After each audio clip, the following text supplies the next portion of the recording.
Welcome everyone to KSB Community Wellness's Brain Health series that's continuing with a presentation tonight that I believe all of you are going to really enjoy. It's very relevant to the situation we're going through right now with the COVID challenge. I'm Nancy Varga and I'm the director of KSB Community Wellness. I'm pleased to bring you tonight another two great presenters from KSB. We have KSB social worker Julie Ammon. She works on our hospital side with the inpatient population, as well as our social worker, Jessi West. She works at our KSB Pediatric Center of Excellence over at the Edwards Clinic. And tonight, the topic that they're going to bring to you is overcoming fear, uncertainty, and despair during this challenging time.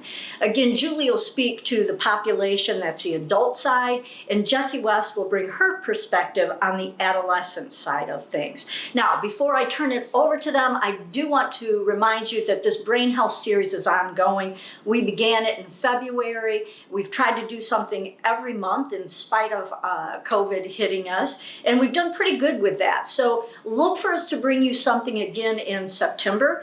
That's going to be on suicide. September is Suicide Awareness Month, folks. So tune in for something. Look for information on our social media, Love It sign, or our website. You can go to ksbhospital.com/events. And you can find information there. Also, we're doing our census, our 5 census series, and we've already been blessed to have our 3 eye doctors talk to us about our keeping a clearer vision for 2020. And you can find that recording on our website as well as you flip through your Facebook.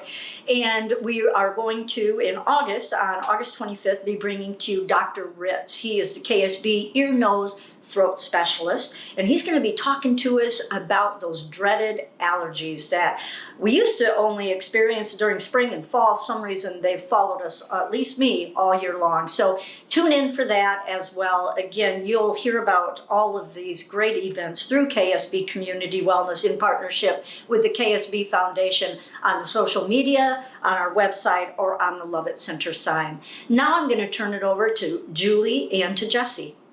I wanted to present today on coping with COVID and stress and anxiety due to some difficult times we're all experiencing. Stress and anxiety in these unpredicted times are normal and expected. Our team's here to help you and understand your stress and techniques for you and your family to help you get through these difficult times. Wearing a mask just to go to the grocery store can be stressful. Also, it can be very stressful not seeing your loved ones on a regular basis. So what I want to address today is we're feeling a lot of vulnerability at this time, anger at this time, difficulty concentrating, panic, sadness, and shock over the new norm. It is important, though, to remember that everyone is experiencing stress at some different levels and anxiety, which means that we need to help you understand and help cope with yourself and also help cope with your family members during this time. What I found is really helpful is exercise. Just a little bit of physical activity benefits you, whether it's just getting up in the morning and taking a quick walk around the house or a quick walk around the neighborhood. Breaking up long days of sitting. A lot of you are working at home now and try to get up and walk around helps remove yourself from work, but also taking a 30-minute break from, your phones or your computer helps also. Also, raising overall mood. If you notice, if you just get up and do a little bit of exercising every day, your mood does improve a little bit and makes you feel a little bit better. And it also helps with maintaining your sleep. Mindfulness is another avenue that helps you. Taking some time for yourself, just relax, disconnect from all outside factors. What I've learned is turning off the news and turning off social media, just taking that nice break. Maybe sitting outside and just listening to the birds or any quiet time that you can do would be helpful. Calm your mind by practice self-care. Take a small break from technology and understand what's causing your stress and how to manage that stress. I know for myself this can be a hard time because you want to turn on that phone and read the latest news clip, and then you start to worry of how this is going to affect you the next day. Eating well can help also alleviate some stress and anxiety. And to everyone, it's different for different people. I like to go down to Dairy Delight or Dairy Queen and get some ice cream. Seems to take a little break from the activities and the stress of every day. Also, eating a nutritional meal at least once a day can help relieve some anxiety. Also, gathering produce from your local farmers is also very helpful. That also helps the business and farmers. Having meals at a regular time. Stick to your habits. Still have a good meal for dinner, or if it's a good meal at breakfast, stick to those habits that you're accustomed to. Sleep is the body's way of resetting itself for the next day. If this happens to be what you're experiencing, disrupted in sleep cycles, here's some tips to help you. Create a screen-free time routine, read a book, listen to some music, or write in your journal. Set a realistic bedtime. Stick to your early bedtimes and then your regular get-up times. This will help you rest up for the next day and allow your bed to be a place for sleep. Socialization is a key component in daily human life. Fortunately, this has changed for all of us. Family gatherings, just having our friends over. What I've tried to do is start having more Zoom time with my family members. We set every Friday night at 8 o'clock and try to get together with multiple family members and do Zoom time. This has really definitely helped. But also be intentional about connecting with others in a safe manner. Create your social activities around things such as cooking. What I've done with my mom, who's elderly, we'll be doing a cooking together, and she's in Michigan and cooks, and then I'll be here in Dixon and cooking online. And that seems to cheer her up also, something that we both look forward to and makes us feel like a little bit normalcy is coming back.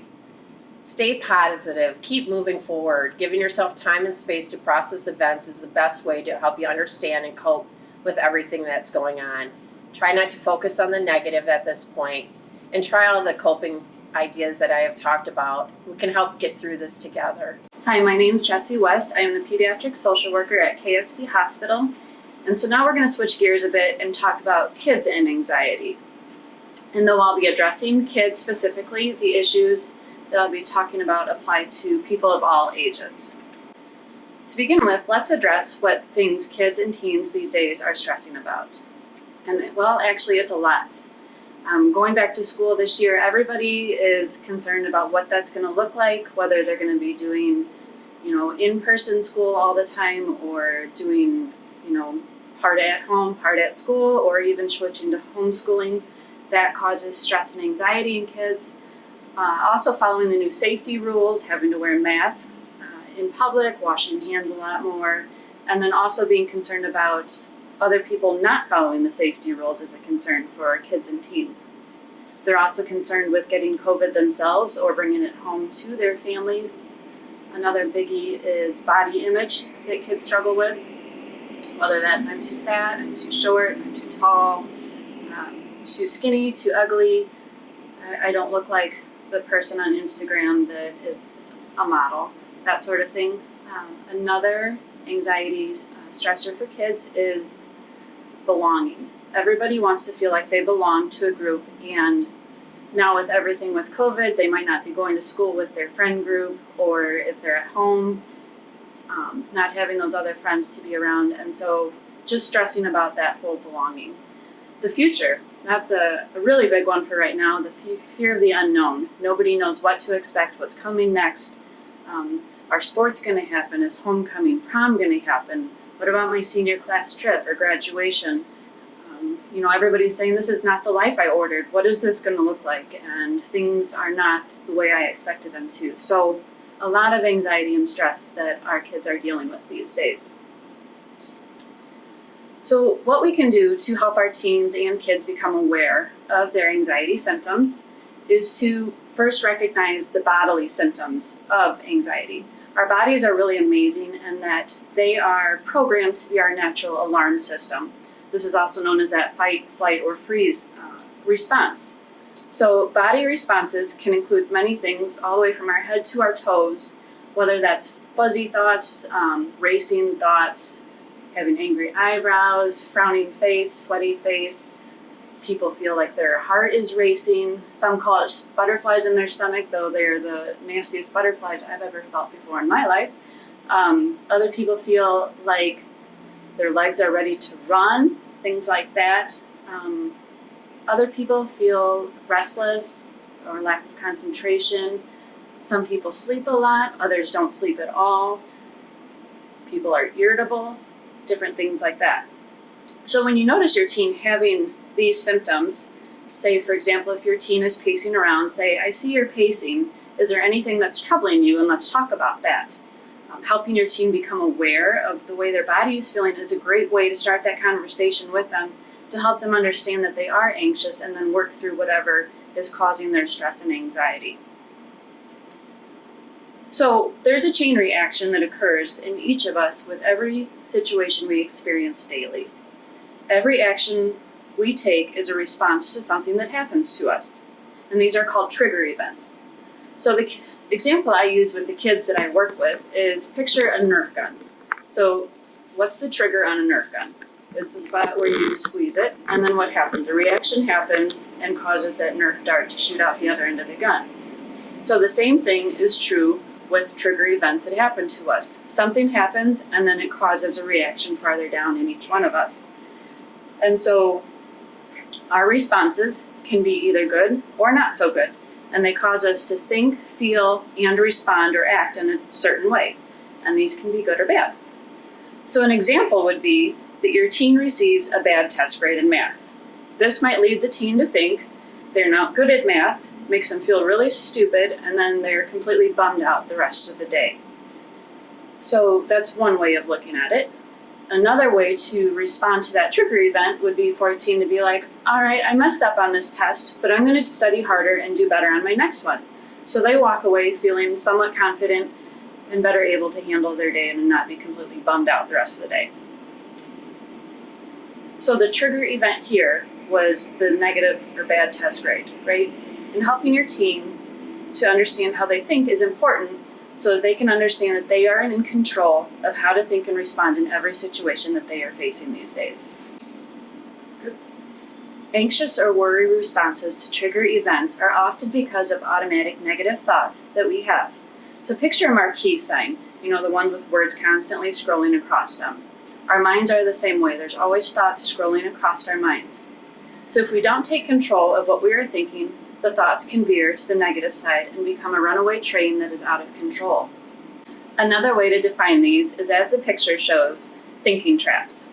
Our mind tend to fall into these traps when we are not consciously taking control of our thoughts. There are many different types of thinking traps you may face. A few include black and white thinking. So this is that all or nothing thinking. You're always mean to me. You never let me do anything. You're always so unfair. Or how about jumping to conclusions? Coach didn't play me for the first part of the game. He must not think I'm any good. Fortune telling, I'm going to mess up my speech and then everyone's going to laugh at me. Mind reading is another big one that kids do, or people in general. Those kids at the other lunch table looked at me and now they're talking to each other. I know they're talking about me and that zit that's on my face and how ugly I look. Catastrophizing. He didn't answer my text. He doesn't like me anymore. He's probably talking to that other girl. I'm never going to find anyone that likes me. I'm never going to get married and have kids, and I'm probably going to die all by myself. Any of these sound familiar? Ever catch your teen doing these? Or ever do any of them yourself? If so, you're in the boat with the rest of humanity. So, what do we do with those negative thoughts that we're having, those automatic negative thoughts? Remember the triangle that I showed earlier, and that our thoughts influence how we feel and how we act? Well, when that happens and we see our kid doing that, recognize in ourselves that we're having negative thoughts or are caught in one of those thought traps, this is what we can do. And it's going to be hard, the hardest part you'll do, but I promise the work is so worth the effort. We must challenge the negative thoughts. Picture your mind like a castle. There are bad thoughts trying to attack your mind. You have to decide if you want the bad thoughts to come into the castle or take them captive. The way to do this is to challenge those negative thoughts. If you or your teen are struggling with negative, worrisome, or stressful thoughts, you can ask yourself or your teen the following questions. Is this true? Will this matter a day, a week, a month, or a year from now? Am I possibly jumping to the worst possible extreme? What is another way to look at this situation? Or what would I tell a friend who is going through this situation? What if they were having those thoughts? What would I say to them? Would it be different than what I'm saying to myself? Another way to challenge your negative thoughts is to think about putting your thoughts on trial. You are the judge and the jury, the prosecution and the defense. So take a piece of paper or a whiteboard or whatever you have and draw a line right down the middle of it. The left side is the defense and the right side the prosecution. Have your teen write down on the defense side all of the reasons their negative thought might possibly be true. And then on the other side, write down all of the reasons that thought isn't true. Then have your teen be the judge and decide what the verdict is. Will they believe the defense or the prosecution? It's also important for your teen to have a variety of positive coping skills to use. In the therapy world, we call these positive coping skills toolbox. But I found that many teens find the word toolbox to be super lame, so using words like a bag of tricks or instant vacations can be other ways to frame or reword coping skills toolbox. One size does not fit all with positive coping skills. Your teen and you will need to work together to define what coping skills they are willing to use and which ones they prefer using. It's also important to have a lot of these instant vacations ready to go, as what works one day may not work the next, or may not be appropriate to use in different situations. There are different categories of coping skills that you can use with your teen. The first kind is called distraction ones, and these are things that would help get your teen's mind off of what is stressing them out. So scientists have even found that, just distracting your mind for 2 to 3 minutes can help just alleviate some of the symptoms of stress, so it's not quite as severe as what it was before. So this can be watching a show, a TikTok video, or whatever, doing an art or craft project, sports, petting an animal. Then the second one would be an emotional release. So this can be yelling, crying, watching a funny movie. Some people like to box or have a dance party, write in a journal. Some of the teens I've worked with have purchased a journal called Wreck This Journal, and it's found on Amazon. And so each different page in the journal is a different way to wreck that page of the journal. And so it gets their frustrations out and helps just calm them down a bit. The third way is self-love. This is also known as self-care. So getting a massage, doing your nails, taking a bath, cooking a special meal, taking your teen out for ice cream or special coffee, things like that can help. The fourth way is accessing their higher self. This is sometimes referred to when we quit navel gazing or staring at ourselves so much and get our eyes off of ourselves and onto other people. We can do this by praying, volunteering, doing something for someone else, completing random acts of kindness, or starting a gratitude or thankfulness journal. So there are a couple things you can do as a parent or caregiver in helping your teen in your life deal with stress and anxiety. The first would definitely be respect and validate your teen's feelings. Don't make fun of them for being anxious. Don't tell your teen to suck it up and deal with it. Just move on, it's just life. Rather, say something like, I'm sorry you're feeling this way, how can I help? That doesn't mean you need to take away all their sources of anxiety and stress. Rather, just walk alongside them and support them.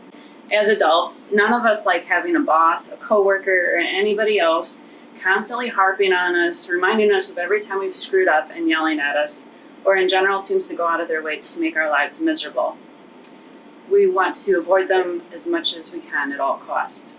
So why should we expect our teens to be any different than us? Remember that your teen is a person too, and who wants to be treated well and respected. Another thing to do is model positive coping. We all know that kids and teens are really good at catching us when we're not modeling those behaviors that we're telling them they should be doing when we're not doing it ourselves. So, when you're stressed, you're feeling anxious, talk about it in front of your teen. Say, for example, I'm feeling nervous about this big presentation I have to do. It makes my muscles tense and I feel like puking. I'm going to go for a walk to help relieve my anxiety. Also, you can help brainstorm with your teen on how to handle different situations. This is where that bag of coping skills tricks come in handy. Offer suggestions and walk alongside your teen. Don't force them to do a coping skill they don't want to do, because that's not going to help anybody's anxiety or stress at all. One for going back to school would be to get a big whiteboard or print off weekly calendars And work with your team to write down all of the daily assignments and projects that are due later so that there are no surprises that come along the way. You can also write on that schedule what activities are going to be coming up, haircuts, different things like that, so everybody's on the same page and knows what to expect when. And lastly, start each day fresh. If that day didn't go so well, and you and your team were at each other's throats by the end of the day, go to your separate corners and start the day new with a clean slate. And always remember, every day may not be good, but there's something good in every day. So even when you're struggling or your team is struggling, try to find something good that happened that day. Thank you. Thanks for tuning in tonight to our featured presentation on overcoming that uncertainty, that fear and despair during this challenging time. We hope you remember to tune in September. Keep checking our social media pages and our website as we will be continuing our Brain Health series with a topic on suicide and suicide awareness. That will be presented by some folks in our behavioral health department, as well as I believe some panelists are going to be joining to give some real life testimonials. So tune in September. And again, KSB thanks you. And we're here for you for the care you need when you need it.